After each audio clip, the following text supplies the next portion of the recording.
بسم اللہ الرحمن الرحیم۔ السلام علیکم ناظرین، میں ملک شاہ عازب طارق اور آپ دیکھ رہے ہیں S P news H D channel. بہت شکریہ آپ نے ہماری اس ویڈیو کو دیکھنے کے لیے وقت نکالا۔ ناظرین اکرام، 2022 کا آج پہلا دن ہے کہ ایک ایسا واقعہ پیش آیا کہ جس سے زمین تک کانپ اٹھی ہے۔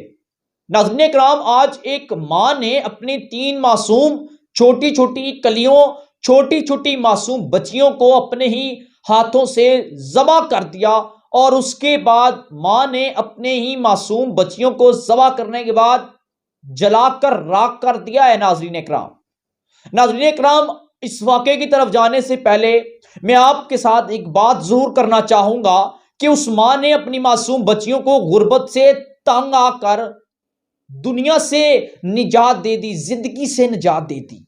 ماں نے غربت سے تنگ آ کر 3 معصوم بچیوں کو موت کی گھاٹ اتار دیا۔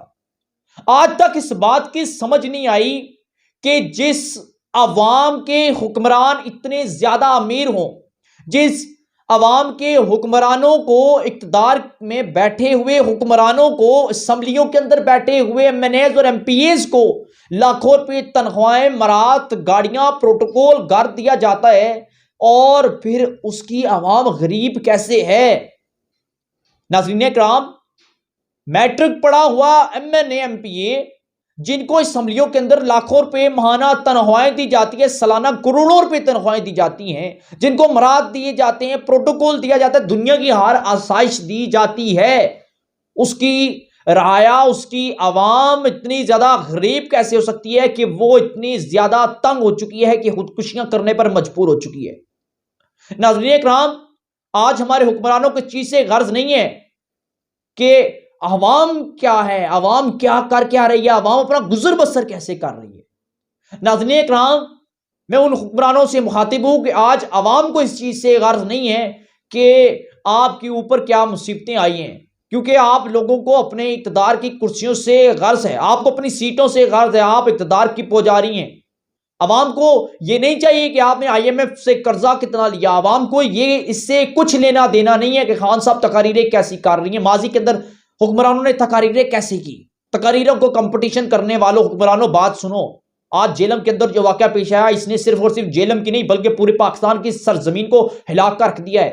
جس نے یہ واقعہ سنا اس کے رونگٹے کھڑے کر دیے کہ کس طرح ایک ماں اتنی بے رحم ہو سکتی ہے، اتنی سنگ دل ہو سکتی ہے۔ وہ ماں جو اپنی اولاد سے سب سے زیادہ محبت کرتی ہے، وہ اتنی زیادہ بے بس اور مجبور ہو چکی ہے کہ اپنی بچوں کا گلا گونٹ رہی ہے، اپنی بچوں کو ذبح کر رہی ہے، اپنے بچوں کو نہروں میں پھینک رہی ہے۔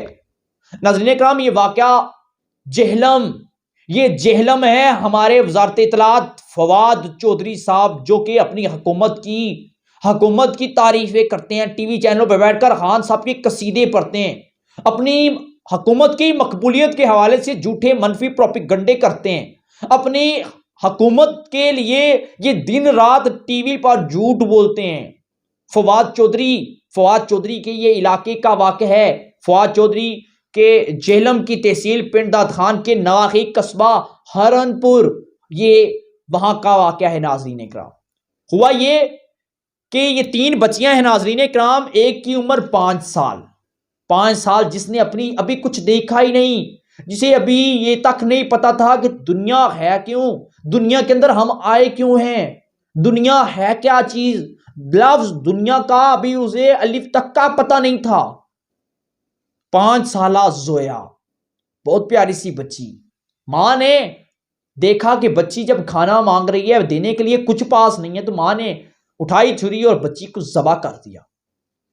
4 سالہ فائزہ کا قصور کیا تھا؟ حکمرانوں، مدینہ کی ریاست کے دعوے داروں یہ کہتے تھے کہ ہم غریب عوام کے لیے بہت کچھ کریں گے۔ اس مدینہ کی ریاست کا دعویٰ کرتے ہو جس مدینہ کے ریاست کے اندر حکمران حضرت عمر فاروق رضی اللہ تعالیٰ عنہ یہ کہتے تھے کہ دریا فرات کے کنارے بھوک سے کتا بھی مر گیا تو حساب ریاست مدینہ کے حکمران عمر سے ہوگا، اور تم مدینہ کی ریاست کا دعویٰ کرتے ہو کہ تم مدینہ کی ریاست بناؤ گے۔ آج دیکھ لو، ایک ماں نے مدینہ کی ریاست کے اوپر بہت بڑا دبا چھوڑ کر چلی گئی ہے، حکمرانوں کے کرداروں پر بہت بڑا دبا چھوڑ کر چلی گئی ہے کہ تم نئے سال کا جشن مناؤ، اور اس نے اپنی بیٹیوں کو زندگی سے نجات دی تھی۔ ناظرین کرام، 2 سالہ جنت، 2 سالہ جنت کا کوئی قصور نہیں تھا، وہ تو جنت میں پہنچ چکی ہوگی، لیکن اللہ رب العزت سے یہ فریاد ضرور کرے گی، یا رب العالمین جس دنیا کے اندر تم نے ہمیں بھیجا تھا وہاں کے حکمران اتنے ظالم اور بے رحم تھے کہ انہیں اپنی کرسیوں اور اقتدار سے غرض تھا، لیکن انہیں یہ نہیں پتا تھا کہ ہم رات کو بھوکے سوتے تھے۔ اور مدینہ کی ریاست کے دعوے داروں، ناظرین اکرام، اگر میری جگہ آپ بیٹھے ہوتے تو آپ بھی اتنے ہی اس سے زیادہ شاید بولتے۔ میں تو ایک ادب کے تقاضے کے اندر رہ کر گفتگو کر رہا ہوں۔ یقین مانے کہ میں نے یہ جب خبر سنی تو میرے پاس الفاظ نہیں تھے کہ میں اس خبر کے اوپر کوئی کومنٹ کر سکوں، میرے پاس اتنی ہمت نہیں رہی کہ میں اس خبر کو پورا سن سکوں۔ پتہ باپ کیا کرتا تھا؟ باپ رکشہ چلاتا تھا، چنچی رکشہ نہیں ہوتا وہ چلاتا تھا۔ وہ اس رکشے سے چلاتے چلاتے، پیٹرول بہت زیادہ مہنگا ہو چکا تھا، پیٹرول آج بھی مہنگا ہو گیا، لیکن وہ باپ اپنی معصوم بچیوں کی فرمائشیں پوری نہ کر سکا، وہ باپ اپنی ہی بچیوں کی خوراک پوری نہ کر سکا، اپنی ریاست سے تنگ تھا، حالات سے تنگ تھا، حالات بہت زیادہ سخت ہوتے چلے جا رہے ہیں۔ ابھی تو منی بجٹ منظوری نہیں ہوا تو یہ دیکھ لیں حالات، منی بجٹ جو منظور ہوگا اس کے بعد تو انتہا ہوگی اور اتنی انتہا ہوگی کہ امیر بھی غریب ہو جائیں گے اور غریبوں کا حال کیا رہے گا۔ ناظرین اکرام، وقت ہے، اب ہم ان 3 معصوم بچیوں کو تو واپس نہیں لا سکتے، لیکن ہم ازالہ کر سکتے ہیں کہ ہم نے بہتری لانی ہے۔ اگر بہتری نہ لائی گئی تو یقین مانیے گا کہ بہت سے والدین مجبور ہو چکے ہیں، بہت سی مائیں مجبور ہو چکی ہیں۔ ناظرین اکرام، یہ دکھ کی گھڑی، سال کے پہلے دن ایسا واقعہ پیش آ گیا کہ جس کا اندازہ یہ سال ہمارا اللہ خیر کرے، لیکن یہ ہے کہ یہ جو ثانیہ ہے یہ کبھی بھولے گا نہیں میرے ناظرین کرام۔ اپڈیٹ تھی، آپ کا رائے دیتے تھے، کمنٹ سیکشن میں بتائیے گا۔ آپ سے گزارش ہے کہ چینل کو لازمی سبسکرائب کر لیں، بیل آئیکن کے نوٹیفیکیشن کو پریس کر لیں تاکہ ہماری غیر آنے والی ویڈیو آپ تک پہنچتی رہے، ہمارا اور آپ کا ساتھ ہمیشہ کے لیے برقرار رہ سکے۔ اجازت دیجیے گا، اللہ حافظ۔